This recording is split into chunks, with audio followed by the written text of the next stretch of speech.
Bonjour, je me présente, je m'appelle Claire, j'ai 30 ans et je suis l'heureuse maman d'une petite fille de 16 mois qui a le syndrome de Turner, une maladie rare d'origine génétique qui touche notamment le chromosome X de la femme, donc le deuxième chromosome.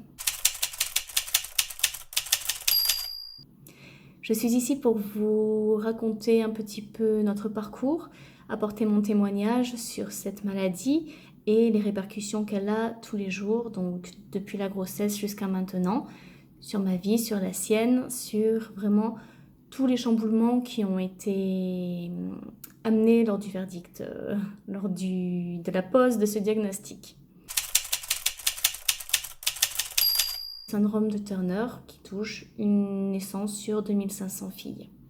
Apparemment, cela peut toucher les garçons, mais c'est beaucoup plus rare. Il y a deux sortes de syndrome de Turner. Nous avons par exemple toutes celles dont le karyotype comporte qu'un seul X, ou alors certaines dont le karyotype porte des paires de X ou des X simples. Je vous parle avec mes mots. Mais aussi une infertilité quasiment systématique, car pas de puberté normale, pas d'apparition des règles, ni de développement des seins qui se fait naturellement. Donc pour la plupart des turneriennes, c'est une absence d'ovulation. Donc elles doivent trouver une autre solution pour être maman. Et aussi de l'hypertension artérielle qui est très commun chez les syndromes de Turner. Donc avec la petite taille, car sans hormones de croissance, à l'âge adulte, c'est 1,47 m la taille en moyenne. Le développement de la puberté ne se fera pas tout seul, elle aura besoin d'hormones. Ensuite, des problèmes ORL peuvent survenir, notamment avec une répétition des otites et peut-être une pose de diabolo. Il peut y avoir hyperthyroïdie, hypothyroïdie, il peut y avoir un retard à l'école, il peut y avoir un retard psychomoteur, il peut y avoir vraiment pas mal de choses. C'est un éventail de symptômes qui est quand même très large. Et ça commence aussi au niveau physique, car elle a des oreilles un peu plus basses que la normale, une pousse des cheveux aussi qui se fait un petit peu plus bas dans la nuque, les yeux légèrement plus écartés que la normale.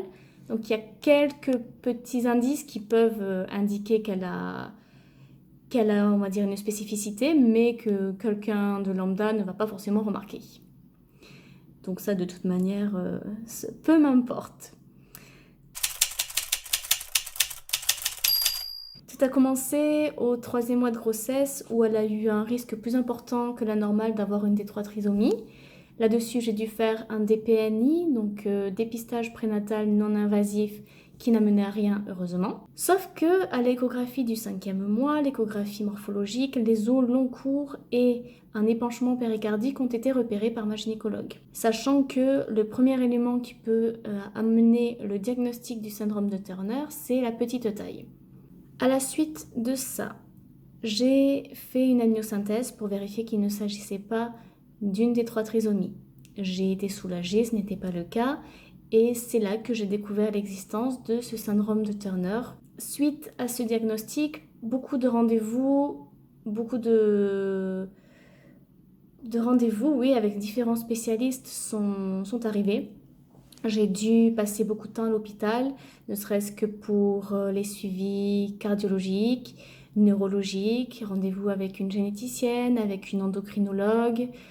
Ça a été assez difficile. L'annonce a été vraiment très compliquée quand on souhaite juste vivre une belle grossesse heureuse et qu'on est loin de ce milieu hospitalier et qu'on était à 100 lieues de se douter qu'on devrait faire face un jour ou l'autre à une maladie génétique. Donc j'ai dû me faire à cette nouvelle routine et arrêter de travailler jusqu'à quelques mois après où j'ai eu une césarienne d'urgence car il y avait une faiblesse au niveau du rythme cardiaque. Elle était petite, je ne suis pas allée au bout de la grossesse, il voulait déclencher l'accouchement car elle était trop petite, trop faible en fait pour subir un accouchement normal.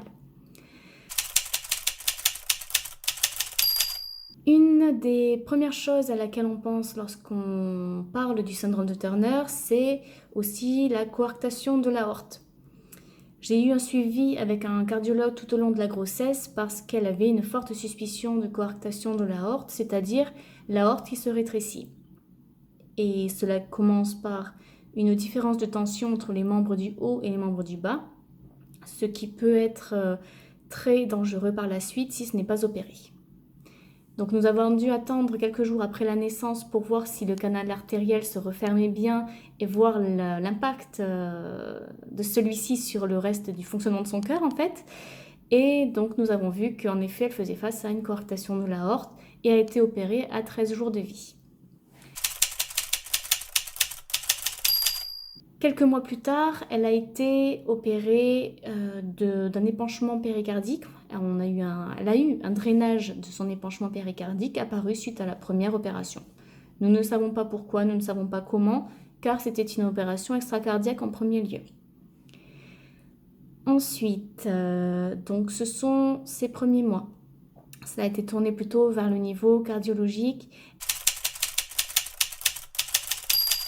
De ce que j'ai pu voir de ces premiers mois, des moments et des semaines que nous avons passés à l'hôpital cardiologique dans l'unité pédiatrique, déjà cela a été, comme vous pouvez l'imaginer, très dur, extrêmement dur car j'ai vraiment eu peur de la perdre.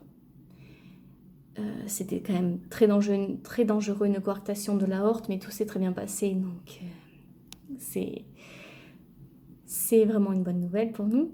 Et ensuite, pour vous dire que vraiment, je n'aurais jamais pensé que des bébés étaient aussi courageux, en fait, qu'ils étaient aussi forts, aussi battants, et que donc ma fille, là, est vraiment une grande battante, une guerrière, et elle s'est accrochée, elle a été hospitalisée pour donc de l'hypertension artérielle, pour une insuffisance respiratoire. Elle a vécu des moments très graves dans ses premiers mois de vie, très compliqués, avec de l'assistance respiratoire, avec donc ses opérations, tous ces risques, tout.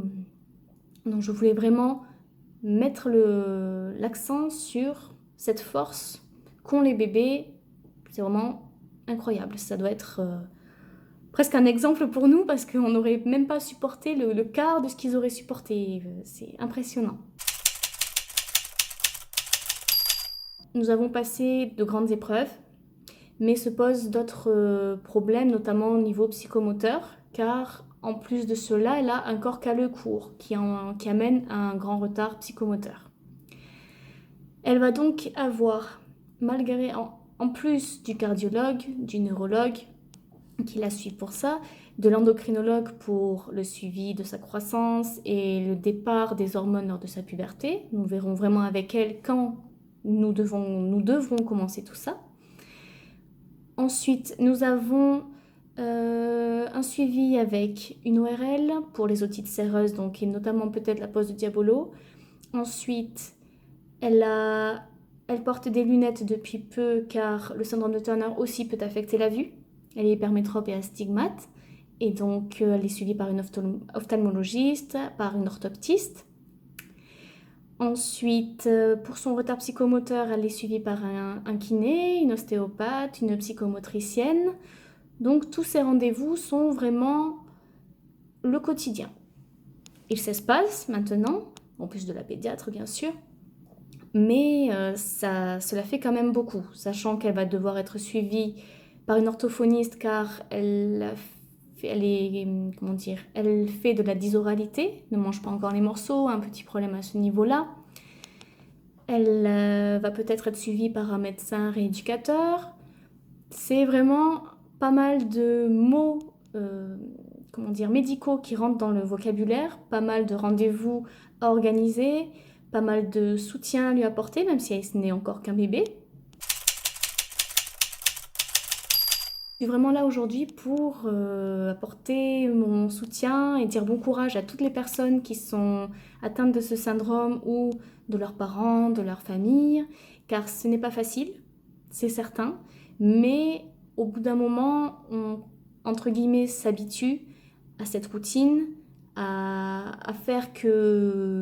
lui faire comprendre qu'elle est une petite fille comme les autres, que tout va bien se passer et que certes elle aura un suivi toute sa vie, mais que ses proches, moi, sa maman, je serai là pour l'aider, pour la soutenir, pour l'épauler toute sa vie. Et donc, même si le syndrome de Turner est apparu dans ma vie et fait de ma fille ce qu'elle est aujourd'hui, eh bien voilà, je tenais à m'exprimer et à témoigner sur cette histoire, sur mon suivi, sur le sien.